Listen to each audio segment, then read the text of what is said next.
think we get so wrapped up in our daily tasks. You have to be busy, busy, busy. Life is more than that, And the people I know that are most successful are the ones that, have teams around them, and then they leverage off those teams. Welcome to Rise and Stride, where we empower you to take your next step in an ever-changing business landscape. Here's your host, Denise LeDuc-Fleming, President and CEO of the California Society of CPAs. Hello, and thanks for joining us for another episode of Rise and Stride. With me today is Gene Marks, speaker, author, columnist, and CPA. Gene is the president of the Marks Group, which provides technology and consulting services to small and medium-sized businesses. Prior to launching the Marks Group, Gene spent nearly 10 years as a senior manager in the entrepreneurial services arm of KPMG in Philadelphia. A past columnist for both the New York Times and the Washington Post, Gene now writes regularly for The Hill, the Washington Times, the Philadelphia Inquirer, The Guardian, Forbes, and Entrepreneur magazine. He also appears regularly on MSNBC, Fox News, and the Wharton's Business Channel, where he talks about financial, economic, and technology issues that affect today's business leaders. If that isn't enough, Gene also hosts the Paychex Thrive podcast. He also has written 5 books on business management geared towards small and medium-sized companies. His latest bestsellers are In God We Trust, Everyone Else Pays Cash. I love that title. Looking forward to hearing more. And the 2020 Business Book of Lists, Volume 1 and Volume 2. So Gene, that is quite a resume. You've accomplished so much and you're still going. So I can't wait, honestly, to talk to you and hear some of your insights. I appreciate that. Yeah, Denise. And by the way, if you're as a host yourself, if you ever want to hear like my best and worst guest lists, just let me know. We can talk about that offline. I love that. Do you have any bloopers? That's kind of cool. Bloopers would be great. Yeah, you would appreciate it. It's pretty funny. I would. Yeah, that'd be great.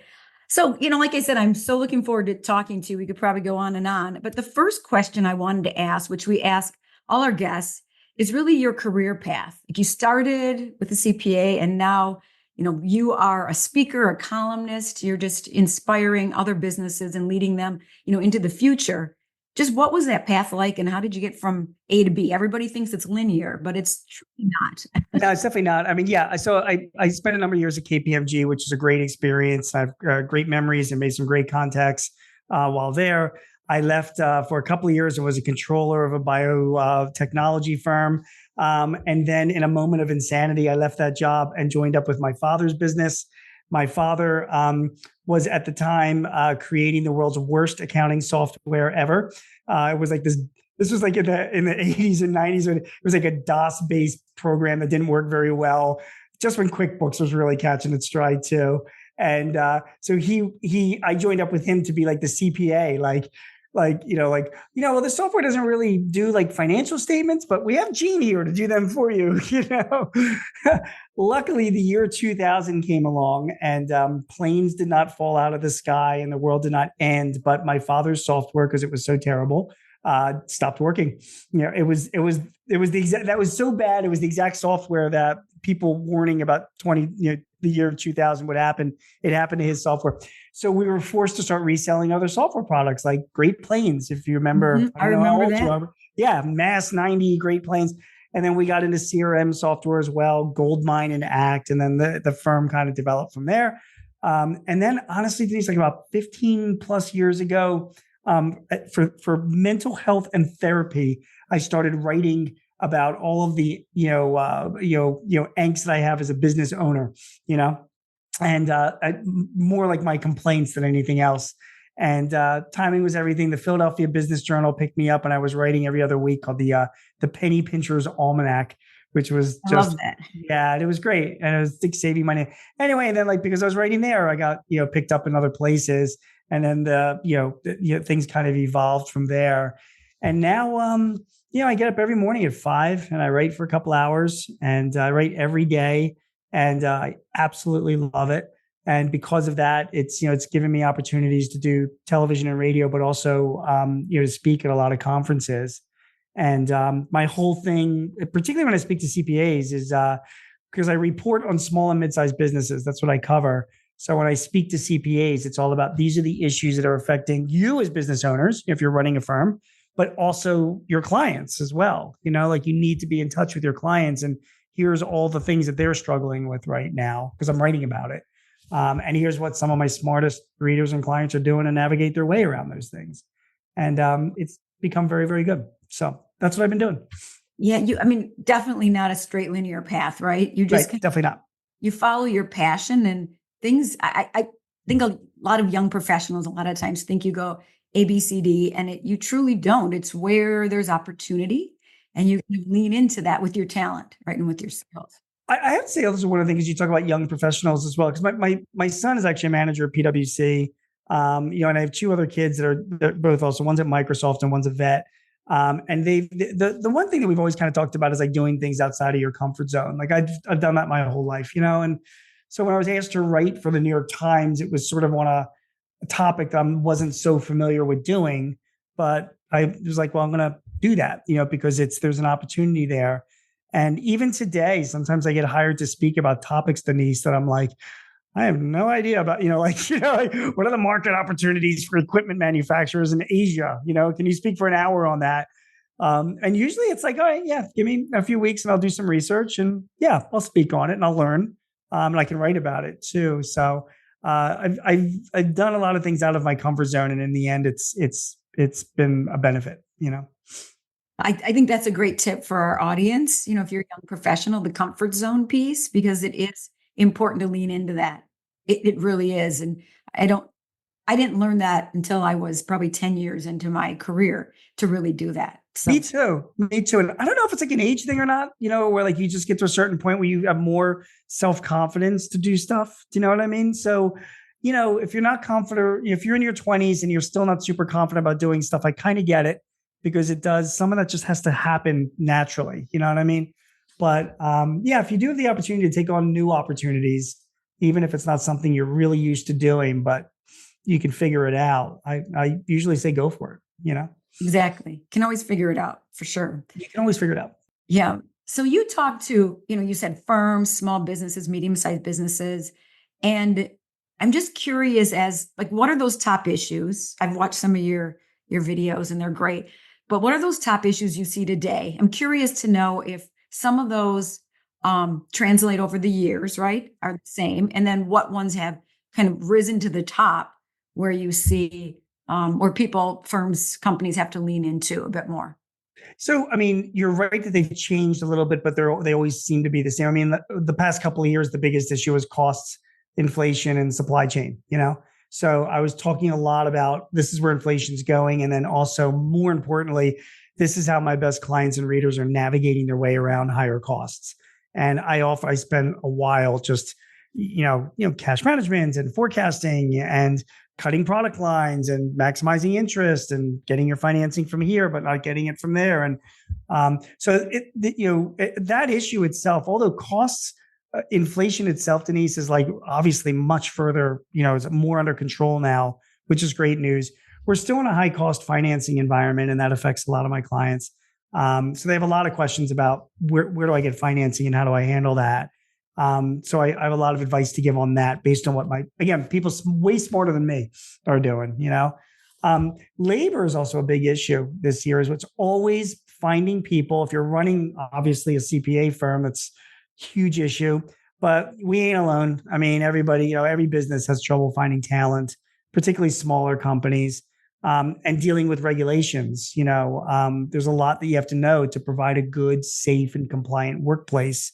Otherwise, you lose employees if you don't. So I spent a lot of time talking about these are the regulations you need to know about, independent contractors and overtime rules, things like that.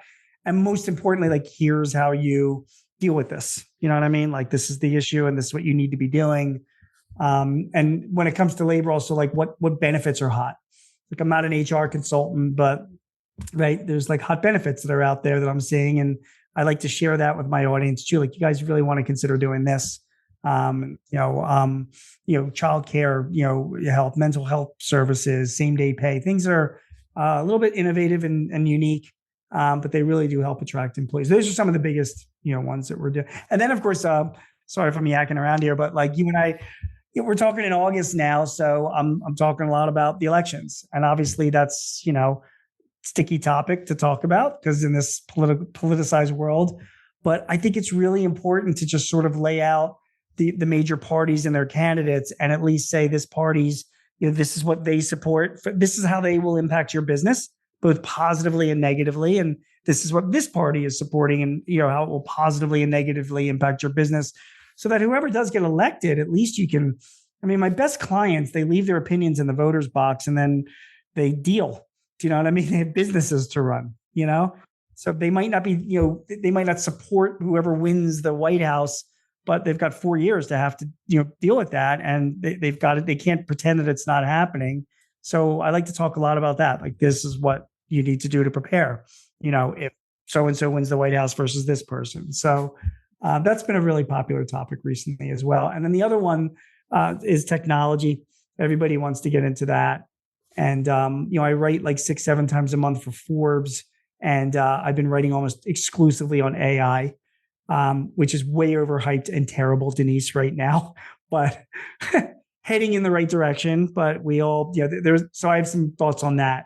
And I'm speaking at the North Carolina CPA Society in September, all on AI. And there's a lot that, financial people need to know about it, what's real and what's hype, and what to expect, and what people are doing with it, productively right now, and where they're investing. I think it's really important for us as financial people to stay up to date on that stuff.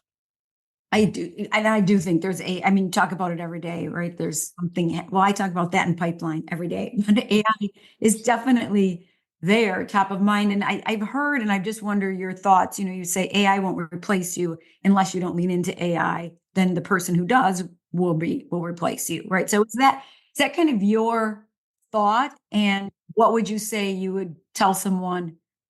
I don't, I'll tell you right now. And again, I don't want to, cross any line here, but I think you're an idiot if you are not paying close attention to AI and how it's going to affect your firm and your clients as well. You cannot pretend that this is not happening. It is going to replace some workers, but the smartest CPAs that I meet, they can understand that this AI will help them be better CPAs and better advisors to their clients. Your clients they are still paying us to do too much grunt and repetitive work that doesn't have a lot of value.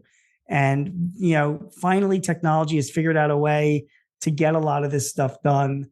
And give us perfect example is, H&R Block is using, a large language model with IBM that's not only doing tax returns, but able to research tax issues. And I think that's great. No client's going to do that on their own. We as CPAs should learn that technology too, so we can do the research fast and then we can explain it to our clients and then make some decisions like what makes sense for them or not, So again, my smartest clients, the smartest CPAs that I meet in the profession are the ones that recognize AI as an amazing tool that can help us grow our practices and provide better service to our clients and not fear that it's going to take the work away from us. That's just not the right attitude to have. Right. I just curious. So I'm going a little off script, but that's fine. I'm curious as to, because I hear this conversation quite a bit when we're talking about AI, is how much do the young professionals coming in really need to know? So do they need to do cash balancing 1,000 times, or can they do it 100, right? So that they understand the foundation and then lean into the AI piece. Just your thoughts on that. I'll tell you this much. Like, I drive a car every day and I have no idea how it works. I rely on my car. And I find, like, I don't know, I fly a lot and I really don't understand how airplanes work or how a pilot, takes off and lands a plane. There's a lot of things about this world that I'm completely clueless about because you just can't know it all. And I think it's time for us to look in the mirror and say, like, does it really matter if we don't know how something works as long as it's working and getting it done? Do you know what I mean? So I think it is important to have a foundation and a knowledge of things if it's your profession. But I also think it's important to lean in. And, it's funny you bring up this topic, and I should write about this, Denise. Like, when the calculator was introduced, what were accountants saying about it then? I guarantee you I can find some stories written back in the right that were like, oh, this is terrible. We're gonna put us out of work and whatever. But no, it's a tool that people, whatever. And I don't know I don't really remember from middle school how to do long division. And because I don't have to, I have a calculator to do it for me. Isn't that good? I mean, I don't have to spend time doing that. I can let the calculator do the work and then, spend more time with my client. So I'm not afraid of that. You should write about that. Would be interesting to see what was being talked about then. I am going to, I'm going to actually, and I'm glad I'm going to make a note of that. It's funny because I recently saw something on the internet, it was like an article about like when the telephone was introduced and how the telephone was going to be, the evil that kills us all. And it's going to be a big whatever. It was like 1908. It was written. It was like a picture of a newspaper article, which obviously is, not true. So I think that'd be something fun to write about. Yeah, it'd be interesting. Let me know. So another conversation, just, the CPA profession. We've been talking about firms and the new structures and new business models and, what's keeping. So my question, I guess, to you is, what do you think are keeping firms up at night? And the other one is you talk a lot about, being forward looking, making sure kind of you're like that periscope or that hockey puck, where it's going and not just in today. What are your thoughts on those top issues and how can firms be that forward looking firm that they need to be in the future? So we were talking about technology and AI and all of this, but in the end, it's always going to be about our people. And we as a profession are really struggling with getting talent to work in our firms, and I think the profession suffers from a self-inflicted, image issue. I think having a CPA is it opens the door for you to do just about anything financial. I do work. I actually have a podcast with the Hartford insurance company, and the former CMO of the Hartford, she just retired a couple of years ago. She was a CPA. Her name is Kathy Brahma. She was great and whatever. She's a CPA, and she was the chief marketing officer of a Fortune 100 company because it's all about data. You know what I mean? And I think that the industry itself, we need to do a better job of saying, like, when you have the letter CPA behind your name, the people intangibly and subconsciously say like, oh, this person understands numbers and data, financials. And that just applies anywhere in business, And the other thing that I think is so important to tell, young people, once they have that CPA license, you'll never starve. You're not going to have to put, you'll always be able to put food on the table. You are a tradesman, just like a contractor is, just like a plumber. You can, you lose a job, your company goes out of business that you're working for. You can always hang a shingle and do tax returns because you're a CPA and there's credibility behind that, So I just think that the profession, we're being kept up at night, because of the lack of talent. And I just think that it's a matter of re-imaging ourselves as a profession that can be very entrepreneurial and very effective in all facets of business, not just churning out tax returns or being a financial statement person. So I think that's one thing. I think the other thing business owners do or firm leaders do as well is because we're accountants, and I get it.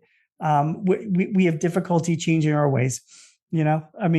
The average age of the U.S. small business owner, Denise, is over 55 years old. It's like a lot of boomers that are still running the world. And we're sort of like, if it ain't broke, why fix it? This is the way it's always been done. And I'm going to retire in another 5 to 10 years anyway. So I don't have the energy to, AI and make investments and do whatever.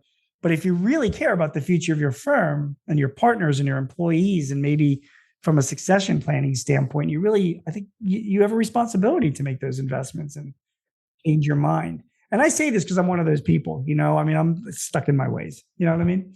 No, I think all of us are to some extent. I would say that your statement on the CMO was a CPA. I know I was the CEO of a real estate management organization, and they said they hired me because I was a CPA. So I was ethical, they knew.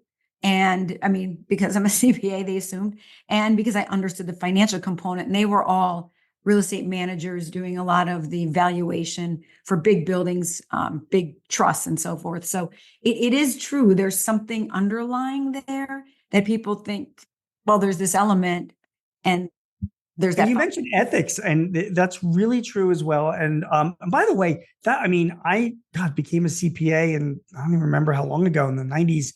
I mean, it's still the same now. Do you know what I mean? It hasn't changed in 40 years. I mean, there is still that credibility and that ethics. And I think that's, really important. And I think that there's also, there's so many specialties that you can do as a financial expert. I mean, you want to sell stocks, you can do that. You want to do estate planning, you can do that. Just financial consulting. You don't have to be like some expert at taxes. You really have a lot of options. And the other thing is I know it because I go out to clients, and we mostly go to clients for technology projects, not all financial projects. But I'm telling you, man, there are like 30 million small businesses out there. They're all desperate for a good financial person to help them. Do you know what I mean? Now, I'm not saying they're all willing to pay what they should be paying for a good friend. That's a whole other issue.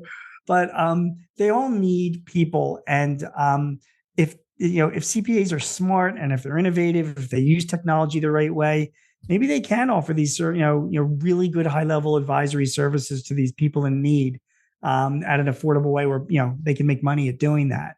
I think that's another real, if I was starting out in the profession, at the beginning, I'd be like I would have a CPA firm that focuses on an industry, like we specialize in manufacturing. That's it. Or retail or whatever. And I would be a effing expert at that industry, Denise. I would know the numbers. I would know, I would be able to go to a client and say, this is what your P&L looks like, and this is how you compare to other people in the industry your size, and we need to get better at this. We need to get better at that. And there would be no part of the business that I would leave untouched. In other words, like, we need to improve HR. We can help you do that. Do you know what I mean? You need to improve your marketing. We can help you do that as well because we know the numbers. We're CPAs. And I think smart CPAs, when they think out of the box like that, those will be the ones to really lead the profession in the future. That's an interesting, component there, because I know a lot of new entrepreneurial firms they're looking at real estate, or they're looking at the entertainment, or they're looking at one of this new CPAs, she's looking at music, like shows, and doing the financial analysis on those for artists and so forth. So you're right. There is that component that there's a need for that. And so in the future, that's definitely an opportunity. It really is. And I forget, are you based in LA, Denise? Is that where you are? Or are you? Northern California. In Northern California. Okay. I mean, I only say that because it's California and, LA is a huge entertainment industry, and you focus on whatever industry is big in your hometown. And you can expand beyond your hometown as well. The other thing that I think clients look for is your network. I mean, they come to you and we need a good attorney, or we need a good, HR person, or, somebody to advise us on benefits. And if you're a really good CPA and you're in the industry for a while enough, you start building up a good network, you really become a connector. I don't know. I think you can really develop a great practice doing that. Agree. Yeah. The connecting is important. For those who are listening, and young professionals, connections. Oh, yeah. It is so key. Absolutely. You said, and I'm interested in this, that you said in an interview early on, you said, there are quite a few people in this world who are smarter than me. So I brought on some smart people to do the work I was doing. And I'm interested in that because when I first was hired as a manager, the first advice I got was hire people that are smarter than you. So how do you think that mindset kind of has helped you to be successful within your profession? Yeah, I first of all, I think I'm a very lazy and selfish person when it comes to some stuff. When I don't think that's true, Gene. But through my life, Denise, I'm telling you, throughout my life, when people come to me, I have always, with a task or something that needs to be done or a problem, the first thing that comes to my mind is who else can I get to do this? Do you know what I mean? And delegation is key. Yes. So you delegate, and you have to delegate to smart people, And there was a guy, I'll tell you this much. So my kids now are in their late 20s, but they used to be big, baseball and soccer kids when they were younger. And so I used to coach a little league team for my son. And the guy that I coached with, was the managing partner of a huge law firm in Philadelphia, like this massive national firm, in Philadelphia. And he was the managing partner. He's a guy. That guy did not miss a single game, a single practice. He was always there, and he was an attorney, right? Was super, demanding. And I remember asking him one time, like, how do you do that? And his answer was, well, one, I have priorities. Two, I make sure I have people around that are smarter than me, that can do the work better than me. And then three, when stuff comes on my desk, I'm parceling out to other people. That's how I can do that. So I can manage a lot of work that's going on and be in touch with people, but also balance my life and see my kid play baseball, and that really stuck with me. It really did. And that's something for us all to learn from, honestly. Yeah. It's too easy to get stuck. You do. I think we get so wrapped up in our daily tasks. We have to be busy, busy, busy. And I don't feel like I'm doing anything unless I'm, working on these financial statements or doing these returns or whatever. And life is more than that, and the people I know that are most successful are the ones that, have teams around them. And then they leverage off those teams. You know what I mean? And I learned that lesson, by the way, like when I made that insane decision to work with my father, remember the world's worst accounting software ever invented? We struggled for a while. And then my dad passed away in 2005, which obviously was sad, but it was just me and the firm. And that's when I started hiring people because I couldn't do it all. And I got to tell you, Denise, that was when I actually started making money. Is once I had people in place doing the work that I was so controlling over, I let them do it. And then instead of me working on that one client, I could have 3 people working on 30 clients with me supervising the 3 people. And suddenly I was like, wow, we're actually like making money for the first time in my life. That was like a huge moment, when that happened. So you need good people. You need good people. Yeah, that's the secret sauce, right? It is the secret sauce. People. You do. It really is. So as we're getting closer to the end, but I want to ask you a couple more questions. Let's keep talking. Come on, this is great. Let's keep going. Yeah. So what was the biggest surprise or challenge you've had kind of in your career? What has maybe shocked you? As a CPA, I am surprised at people that are too negative. I'm surprised by my clients and companies that align themselves with CPAs that, are not, they don't bring like a level of positivity and goodwill to the scene. They're always saying, you can't do this, you can't do that. And it's no. I was surprised by the number of businesses that do that. And I was surprised by the number of, it's all along the same thing of a lot of my clients and business owners that really, they gave their CPAs a lot of credibility and a lot of respect when I knew they really could be getting like a better service level from people. Do you know what I mean? So I think that's changed. I think CPAs themselves have gotten, better through technology at servicing clients. And I also think that younger CPAs also know that responding back timely to clients are really important. But I was surprised when I first started out in this world, just how many clients were not getting a good level of service from their CPAs. It just, it really did surprise me. I think that creates opportunities for CPAs that want to provide that level of service. Right. Well, because it's all about service now. It really is. And responding and respect. You know what I mean? Yep.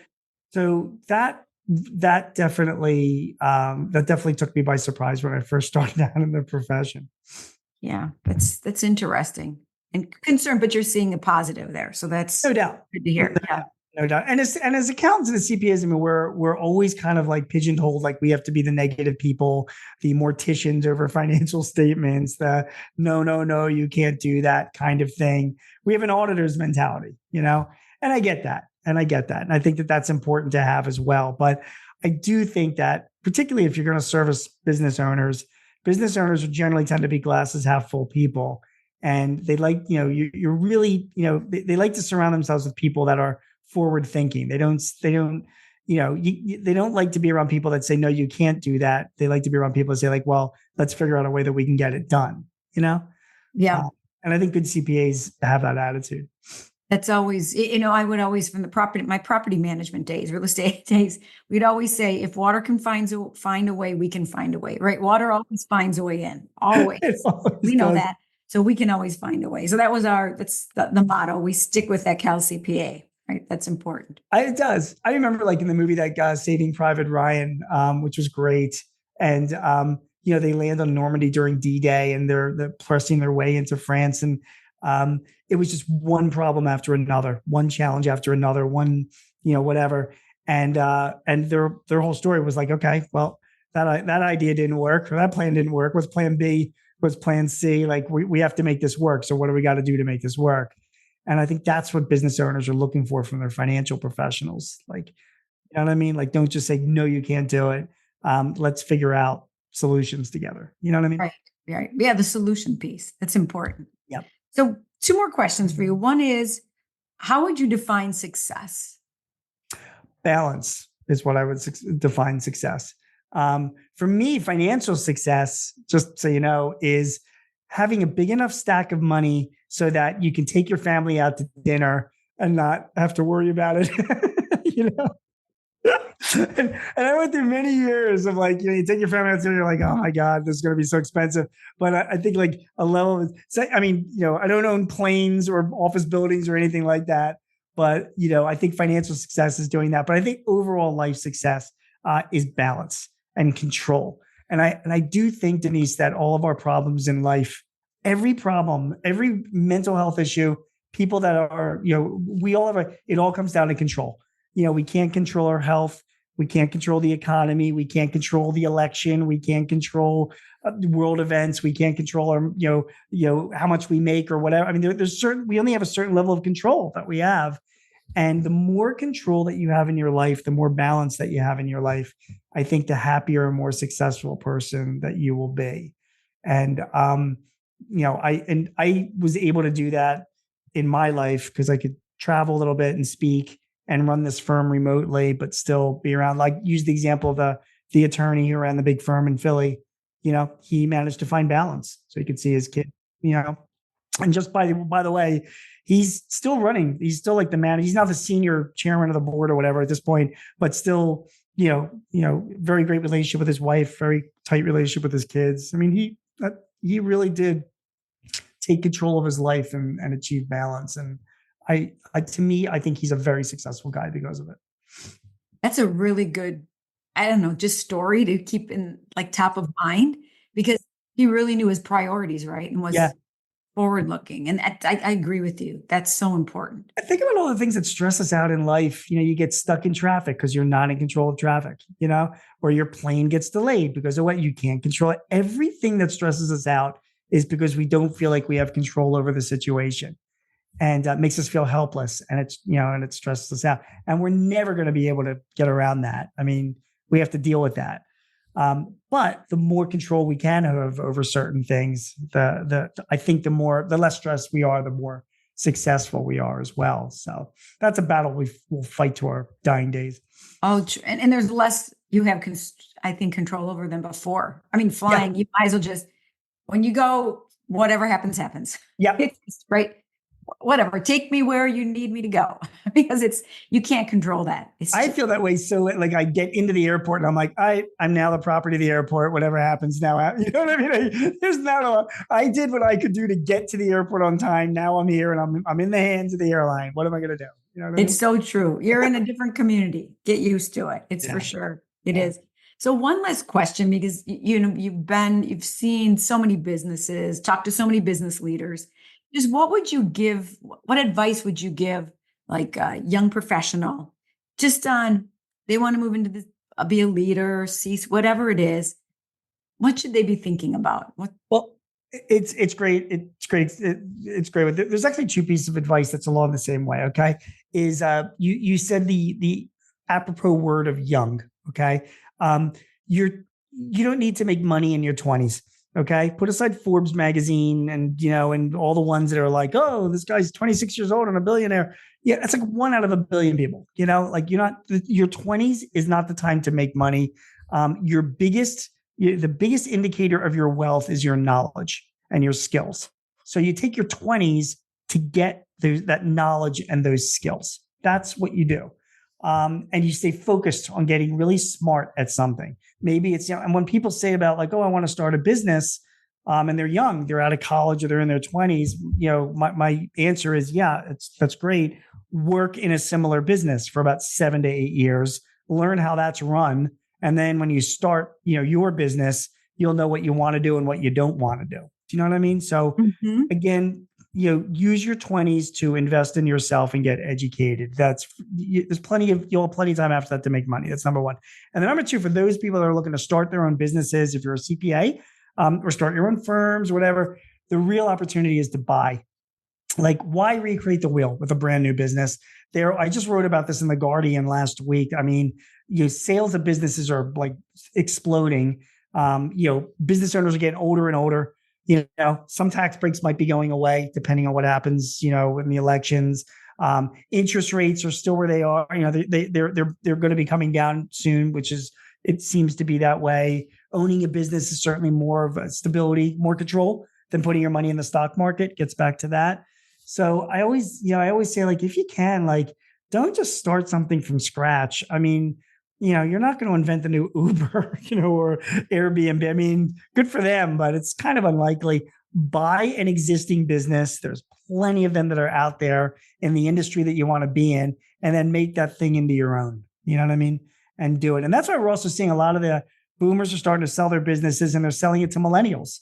And why? Because the average age of a new business owner is 42 years old, right? I mean, again, none of this is my own philosophy. I'm not smart like that. It's just what I've learned from a lot of smart people over the years of writing and covering them, that they wait and they gain knowledge and they buy into a business, and that becomes their livelihood. And that would be the advice that I would give to anybody that's younger.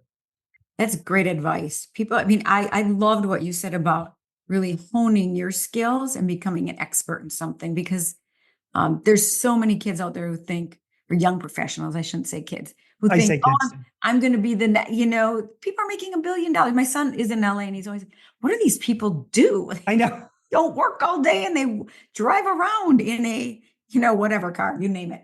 And so he always says that, and it's true. And, it's a little frustrating. I mean, like, obviously, the media and social media, I mean, it's like all you see on Instagram, or some 22-year-old, influencer who's jet setting all around, and like, I really get it that, like, if you're young like that and you watch that, you're like, geez, this person did what? I should be doing the same thing. Like, this is whatever, but it's really not reality. It's this tiny, tiny percent, and even the influencers that you see, are like, I don't know what they're going to be doing like 5 years from now. Do you know what I mean? So, it's just the smarter people that I've met realize that nothing in life comes easy.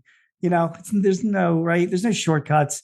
So learn and put in the time, and you got to eat the dog food for a while. And that's how you get the respect of the people that will ultimately be helping you rise in your careers, if you put you put your time into that. So I think it's really important. So true. And so I met a couple, I think last week, and they are a couple that started their own accounting firm in San Diego, and they want to sell it to another couple. Okay. So I'll connect with you offline. If, to your point, there's people out there who really want to sell their firms. Oh yeah. To someone else to kind of carry on, right? And not sell it to another big firm or, private equity or whatever. They really want to sell it to another couple. So there is opportunity. There is. And by the way, definitely we can talk offline. I'd be happy to connect them. But, it's funny, if you want to be in the public accounting business, which is a great business to be in, there are just so many older people that are looking to do just that, to sell their firms. And again, I'm like, why? I would absolutely buy into a firm. Like, why would I start up you can buy something with infrastructure. They've got systems, they've got employees already there. They've got a brand or maybe a local presence or whatever. I mean, to me, like, that's like a no-brainer. Like, that's where you start. And then, you shape it into your own thing. I just think it's a no-brainer to just buy rather than start from scratch. It is. You aren't going to, like you said, reinvent the next Uber. Probably not. Yeah, why do that? Why not do that? Well, This has been just a great conversation. Yeah, I'll have to do it again at some point. And I just would say, the one thing you started at the top of the hour or top of the conversation is, get out of your comfort zone. So I would say that important. Anything else you'd like to share, Jean, before we sign off?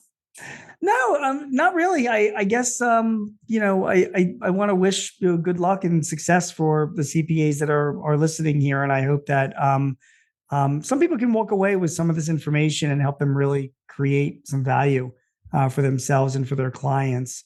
And I also do want to say that there's this misnomer that like all CPAs or tax return people are in public accounting. And when I speak at CPA societies, most of the audience are people in private industry.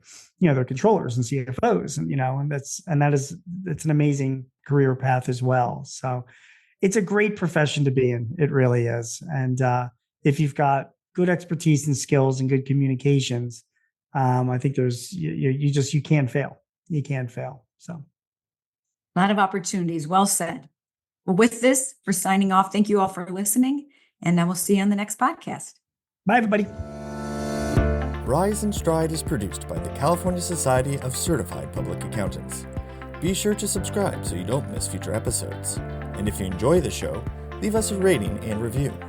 To learn more, visit calcpa.org.